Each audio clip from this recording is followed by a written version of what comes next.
ವೈಶಾಖ ಪೂರ್ಣಿಮಾ 2025 ವೈಶಾಖ ಹುಣ್ಣಿಮೆ ಮೇ 11ಕ್ಕೋ 12ಕ್ಕೋ ಪೂಜಾ ವಿಧಿವಿಧಾನ ಹೀಗಿದೆ.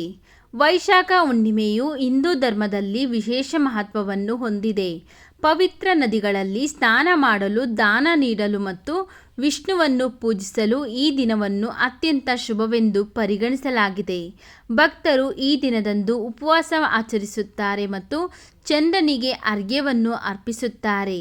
ಈ ದಿನಾಂಕದಂದು ಪ್ರಾಮಾಣಿಕ ಭಕ್ತಿಯಿಂದ ಪ್ರಾರ್ಥನೆ ಮತ್ತು ಆಚರಣೆಗಳನ್ನು ಮಾಡುವುದರಿಂದ ಭಕ್ತರ ಎಲ್ಲ ಆಸೆಗಳು ಈಡೇರುತ್ತವೆ ಮತ್ತು ಜೀವನದಲ್ಲಿ ಶಾಂತಿ ಹಾಗೂ ಸಂತೋಷವನ್ನು ತರುತ್ತವೆ ಎಂದು ನಂಬಲಾಗಿದೆ.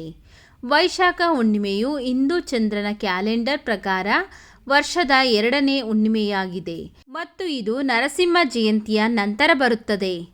ಎಲ್ಲ ಹುಣ್ಣಿಮೆ ದಿನಗಳು ಆಚರಿಸಲು ಏನಾದರೂ ವಿಶೇಷತೆಯನ್ನು ಹೊಂದಿವೆ.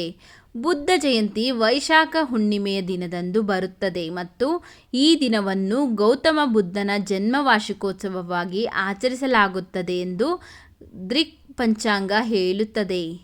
ವೈಶಾಖ ಹುಣ್ಣಿಮೆ ಯಾವಾಗ? ಮೇ 11 ಅಥವಾ 12. ಹಿಂದೂ ಕ್ಯಾಲೆಂಡರ್ ಪ್ರಕಾರ ವೈಶಾಖ ಪೂರ್ಣಿಮೆಯು ಮೇ 11ರಂದು ಸಂಜೆ 6:55ಕ್ಕೆ ಪ್ರಾರಂಭವಾಗುತ್ತದೆ ಮತ್ತು ಮೇ 12ರಂದು ಸಂಜೆ 7:22ಕ್ಕೆ ಕೊನೆಗೊಳ್ಳುತ್ತದೆ. ಹಿಂದೂ ಸಂಪ್ರದಾಯದಲ್ಲಿ ಉದಯ ತಿಥಿ ಆಧರಿಸಿದ ದಿನವನ್ನು ನಿರ್ಧರಿಸಲಾಗುತ್ತದೆ. ಆದ್ದರಿಂದ ಈ ವರ್ಷ ವೈಶಾಖ ಹುಣ್ಣಿಮೆಯನ್ನು ಮೇ 12ರಂದು ಆಚರಿಸಲಾಗುತ್ತದೆ. ಈ ದಿನ ಸಂಜೆ 5:59ಕ್ಕೆ ಚಂದ್ರನು ಉದಯಿಸುತ್ತಾನೆ. ಆ ಸಮಯದಲ್ಲಿ ಅರ್ಘ್ಯವನ್ನು ಅರ್ಪಿಸಬಹುದು. ವೈಶಾಖ ಹುಣ್ಣಿಮೆ ಪೂಜಾ ವಿಧಿ: ಬೆಳಗ್ಗೆ ಬೇಗನೆ ಎದ್ದು ಪವಿತ್ರ ಸ್ನಾನ ಮಾಡಿ. ಗಂಗಾ ಜಲ ಬೆರೆಸಿದ ನೀರನ್ನು ಬಳಸಿ ಸ್ನಾನ ಮಾಡಿ. ಸೂರ್ಯ ದೇವರಿಗೆ ಅರ್ಘ್ಯ ಅರ್ಪಿಸಿ ಮತ್ತು ಮಂತ್ರಗಳನ್ನು ಪಠಿಸಿ. ವಿಷ್ಣು ಮತ್ತು ಲಕ್ಷ್ಮೀ ದೇವಿಯ ಮುಂದೆ ತುಪ್ಪದ ದೀಪವನ್ನು ಬೆಳಗಿಸಿ. ನಂತರ ಹಣ್ಣು, ಹೂವು, ಖೀರ್, ಸಿಹಿ ಖಾದ್ಯ ಮತ್ತು ಇತರ ವಸ್ತುಗಳನ್ನು ಧಾರ್ಮಿಕ ಪೂಜೆಯ ಭಾಗವಾಗಿ ಅರ್ಪಿಸಿ. ಬ್ರಾಹ್ಮಣರಿಗೆ ಆಹಾರ ನೀಡಿ ಮತ್ತು ನಿಮ್ಮ ಸಾಮರ್ಥ್ಯಕ್ಕೆ ಅನುಗುಣವಾಗಿ ದಾನ ಮಾಡಿ.